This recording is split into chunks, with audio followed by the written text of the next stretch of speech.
Okay, selamat kembali semua kepada Rivals FC. Oh, aku tak boleh tiba-tiba dia cakap BM apa. Welcome back guys. Welcome back. Again, nama saya Adam dan nama you? And I'm Azim. I'm a fan of Manchester United. And I'm a Liverpool FC fan.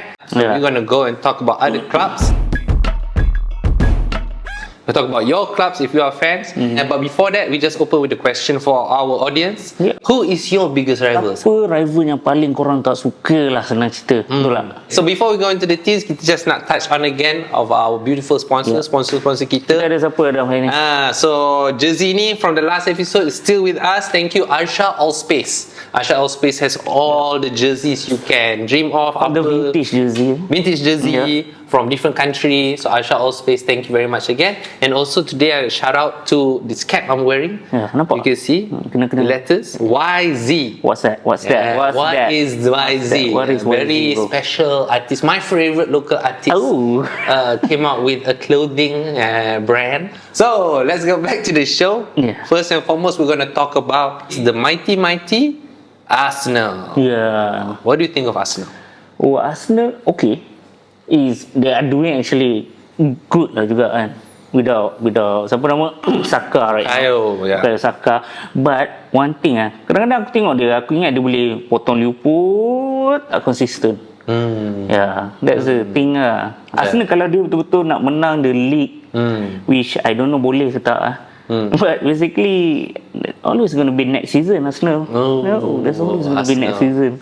Arsenal ni is a funny thing because before zaman Henry semua, Arsenal was like my second team because time tu Liverpool jarang content for top of the table kan. Man U memang kat sana, then sooner later Man City ke Chelsea semua kan. So when Man U dominating, I always hope Arsenal win instead. Sebab Arsenal memang style. For me growing up, I tengok Arsenal style, follow Arsenal ni pun is sejenis tau. Dia chill. Dia orang yang suka benda-benda style. So then suka Arsenal, something like that. So when it was Henry, Pires, Vieira, it was very beautiful football. And masa tu I offer support dorang kuat. Kalau Arsenal lawan siapa, Man U ke City, I'm full on Arsenal. But times have changed. I don't know why. Maybe because kita dah jadi closer rival. Right now is Arsenal under Arteta. Kelab aku paling tak boleh tahan sekarang is Arsenal. Aku rasa ada ramai lagi yang tak suka Arsenal yang right now punya Arsenal. The now punya Arsenal, the latest under generation. Arteta punya Arsenal is different. It's very different. Wenger punya ni style. That's true. I think right now they are the best corner taking and free kick taking team. Sakit to see whenever they're gonna take a corner, cuak. Kita orang dah kena, MU dah kena. And they have all sorts of tactics they use. You tengoklah nanti, every time diorang nak ambil je semua dalam one formation. Is Arsenal the first team to do the macam set piece yang macam tu? Not really. But the thing is jarang that one of the top teams is a set piece team. Usually selalu yang bawah-bawah kan, underdognya. Stoke City. Ingat ni Rory Delap. Siapa ingat Rory Delap lagi? Rory Delap was throw-in star. Dia boleh throw bola tu jauh and bola tu laju. And Stoke standard akan ada defenders dengan striker besar-besar, and they scored a lot of goals from throw-in. Mana benar? I think lately ni ada video keeper dapat bola tengah kena pressure, instead of tendang out for throw-in, dia tendang bola tu out for corner. Dia rather face a corner than face the... Anak dia tengah main sekarang ni. Anak dia kat Ipswich sekarang. Liam Delap. One of the exciting new striker. But dia tak boleh throw kan. Tapi dia tahu he's not gonna follow his dad. Maybe dia dah practice banyak, dad dia baling bola kat dia since dia kid, so dia score je. He's a javelin thrower kan? He was a competitive javelin thrower. That's why somehow javelin football, he throw two javelin at the same time or something, but he can throw the ball really far. But now Arsenal have that title as the free kick specialist, corner specialist, and banyak team dah kena. Kita dah kena, aku dah kena. But that's the thing bila aku tengok player dia semua ke belakang, pergi tepi dulu, and then tiba-tiba masuk. Aku tak pernah tahu macam mana dia orang fikir untuk buat tu. Tu ada. Is it Arteta memang mastermind dalam benda ni? But then they have a set piece coach, wherever dia akan ke depan bagi instruction. But usually you see it lah, Arsenal semua kat belakang. So then the other team tak tahu datang dari mana. MU kena bro. And then banyak kali yang bila lari masuk, dua at least orang akan kacau keeper. Confuse keeper, kat depan keeper ke belakang keeper nak lompat, gelabah bola tu. But it is not luck lah. It's really good actually. And banyak kali Gabriel akan sampai hujung last kali tu. I've seen that a few times. They cause a commotion in the middle, bola sampai belakang, Gabriel score. So yeah, Arsenal are dangerous and continue to be dangerous. But that's the thing, they are, when they play and they play well, banyak style. But when they style tu tak ada, tak boleh. Then they can lose, you know.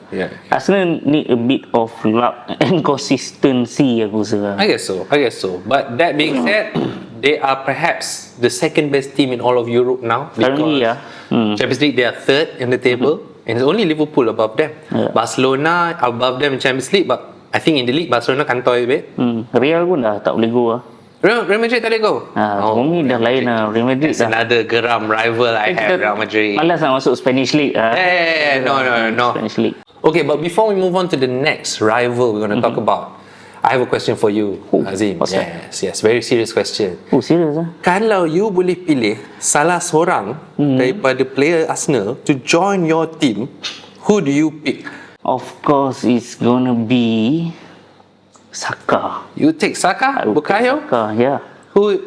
So if he's on the right, then Diallo boleh masuk kiri. Diallo okay. Understanding. Under Amorim, everything can happen. But aku suka Saka, bro. Saka's good. He's fast, dia ada pace dia skillful. Dia punya finishing pun on point, bro. Saka is strong and he's got balance. Whenever dia dribble ke apa, he's always upright, always in control. Game ni simple lah, but he does the same things a lot and he does it well. In physical way, Diallo memang kalah. That's the thing, sebab tu aku boleh ambil Saka. Sebab Diallo kalau kau tengok in physical punya term, dia tak boleh nak fight pun. Premier League semua agresif, betul lah kan. That's and right. then Diallo ada kecil seorang kan, susah. Bukan long sleeve, besar baju kan. But he's a Muslim. Alhamdulillah, Diallo. I guess for me, I think this one player is quite versatile. Leandro Trossard. What's the reason behind that? I think he would be good to be like a backup player. He can play a bit of midfield. He could play jadikan backup player. Yes. Because you could say Martin Odegaard, but ever since Martin Odegaard kalahkan Liverpool last year and start ambil gambar dengan photographer, it's dead to me, bro. Odegaard pun susah, dia captain kan. Dead. I don't care. Let's not talk about Martin Odegaard. But anyway, I would take Trossard just because I think dulu masa dia Brighton dia score hat-trick lawan kita. So since then I'm quite impressed with him. So moving on from Arsenal, we talk about other rivals, and one club is doing well. They were doing well at the beginning, but remember they are not a title contender. You know what it is? Who is not a title contender? So Chelsea. Don't ever ask them that question. How do you feel about the title? We're not. What are you talking about? So Chelsea. I said Chelsea, though. Chelsea. I mean, at the start of the season, don't mention because I felt that for me, last season, they bought a lot of players, spent a lot of money. Chelsea macam apa player yang ada, aku rasa semua dia beli. Semua diangkat, semua dia bagi 9-year contract, spend millions. But I felt that at the manager point of view, I think last year siapa manager? Pochettino? I think they had a manager problem. Not the right manager, but since Enzo Maresca masuk ni, better. Enzo Maresca, yes, I think he's very disciplined. He is a good leader or something, a very wise kind of character. Aku rasa Chelsea squad right now dah hampir complete lah. Hampir complete. I guess the question, like every club has the same question lah. They need a striker. But lately ni I actually have to give it. At first I'm not a fan of Michael Jackson, but lately ni I starting to appreciate lah cara dia main. Dia work hard lah. Dia work hard, dia tarik play, dia buat run. But yes. I think awal-awal lah, the question's going to come, who are going to pick from Chelsea. There's only one guy. And I get to pick first. It's getting cold in here. Cole Palmer. Cole Palmer layan. Sebab apa? Cole Palmer is really good, but I think the thing I like most about him is no nonsense. Tengok interview dia.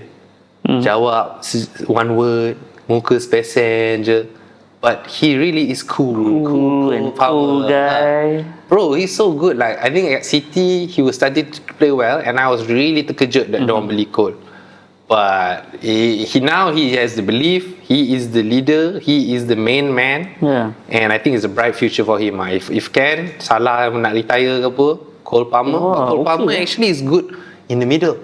I think the position they play him now bagi Madueke kat kanan. And dia boleh score goals juga. Oh, a lot of goals, a lot of assists, free kick specialist, corner specialist. And he likes chippy chips. Have you seen that?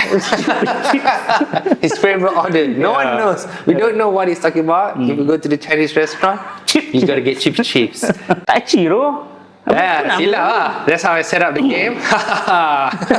So how about you? Who do you pick? Of course lah, kalau aku nak pick lah. Tachi bro. He got the best player right now. Aku yang perlukan striker lah. Macam kau cakap tadi lah. Perlukan striker. Aku ambil Nicholas Jackson tu. Nicholas Jackson. Enzo Fernandez. Dah. Kukurea. Tak nak lah bro. Okay lah, Nicholas Jackson dah okay lah bagi aku. Right now aku tengok dia dekat Chelsea pun is doing quite okay. Dah tengok sekarang ni. Tapi sebab yang Kunku tak perform aku rasa. Betul dia. Sad lah. But that's Chelsea. I mean, tak best lah ambil kat Chelsea. Sebab dia ada the best player dia dah ambil.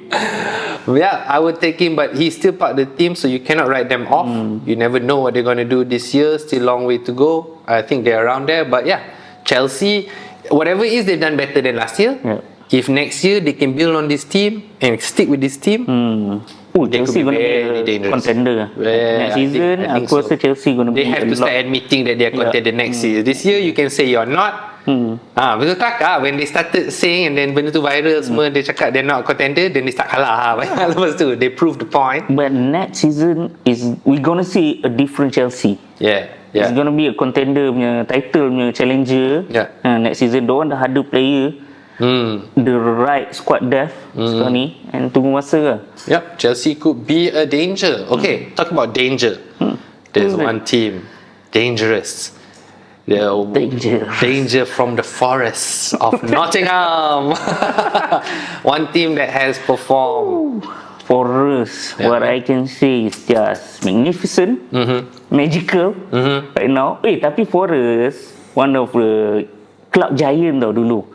Kalau kita tengok history, Forest is one of the big team dalam English football. Kalau ada menang European dulu, and sekarang ni maybe it's gonna be back. That's true. They won 2 in a row back in their day. Time one of the Clough, Brian Clough ke Nigel Clough, he was a top manager. Ada any like Forest fan kat Malaysia? No, I haven't met. Oh wait, no, I met one Forest fan. Ada one guy, I main bola dengan dia. Oh, nak pakcik tak, yang sebab dia study kat Nottingham. Wow. So then he became Nottingham Forest fan. But with the young generation, they play exciting football. Maybe there's some new fans. If you are a fan of Nottingham Forest, shout out, let us know and tell us how happy you are with your team's performance. Give us back Elanga, please. Give us. Don't give him Elanga. Elanga's yours now. You take care of him. Okay, so then the question is, Nottingham Forest also, for me, they've done well against us. Now, only one loss this year in the Premier League is against Forest. Hudson-Odoi. Apa rahsia di sebalik kejayaan Forest? I think it's the right things coming together. A lot of players have been there for a while. They've built quality over time. So, Elanga ni, one of Social ni favourite player dulu lah. Aku still ingat lagi, Social always akan gunakan dia. But lepas Social belah, dia habis lah. That's true, right? He was the next thing at Man U. Yeah, he's a good player, bro. Man U had a series of that. But during that time, dia tak ada macam pace dia ada, same pace. Tapi maybe the football intelligent dulu lain lah. Sekarang dah a lot better, bro. Yeah, he's a complete player lah. The maturity has come. Can assist. He's not a selfish player. Dulu dia agak selfish sikit. Biasalah, academy player nak main first team, mesti nak score, bro. Confirm lah. Oh, the defenders. Defender dia buat kerja. The whole back four I think is really good. From Milinkovic. Quite a discipline punya squad. Yep. Aku tengok. Robust team, squad. Langgar, Murillo. Oh my god, Murillo bro, perform And I think why this season jadi, you have to give it to the manager. Nuno Espirito Santo. Aku boleh suka dia. Dulu tak silap aku dia Wolf The Wolves. The Wolves, ada Mashore, Jota, Wolves, Raul Jimenez, who's a really good side. So, big question time. Who will you pick from the squad to join your team? So now your turn. Milankovic is a good player. Oh, you think Milankovic? But twist. Chris Wood pun bagus sekarang But gonna bring back Elanga, bro. You gonna bring back Elanga? Aku akan bring back Elanga, bro. Sekarang Forest is happy. Aku tengok. Dia bawa assist, a lot of assist untuk Forest. Before this aku boleh tengok dia punya run lah dulu kat MU. He's a fast player and fast paced player, but right now dia dah pandai, bro. Dah pandai. He can dribble sekarang ni. Dia boleh cari open chances untuk team. He's a good player sekarang ni. Top player. Top player sekarang ni. One of the all-stars of the league. And surely aku akan bring back. Sebab aku tahu is MU, bro. Mesti nak balik. Alright. I'm glad you pick him because my player pick. I'm gonna try and make this into a thing, hopefully. Okay. Yeah. Mr. MGW. Morgan Gibbs White. Kenapa, bro? Morgan Gibbs White, bro. I think his position he plays is like a 10, attacking midfield. But I've never seen a attacking midfielder lagi agresif dari Mamat ni. Dia fighter. Dia fighter. Dia kecil ke apa, you always see. Dia in front of ref. Player besar macam mana, kalau kena tackle, he's straight way up. He's got a fighting spirit. Mamat ni memang semangat gila. And he has skill, he's running, he has passing, but at the same time dia tak showboat punya jenis. Aku boleh tengok, aku boleh bayang kan? Dia bukan jenis macam tu lah. So yeah, those are our 3 obvious rivals. Yes. We'll be back with another episode where we're going to talk about the underdogs. Underdogs. We got a lot. Sorry? Man U is an underdog. No, for me, Man U is in another category, but I think what I mean by underdog is the teams that are performing more than expected. Alright guys, I hope you enjoyed that show. Please stay tuned for our next episode where we're going to talk about some other rivals. And don't forget to subscribe us on YouTube, Rivals FC, and on our social media on TikTok and also Instagram, Rivals FC.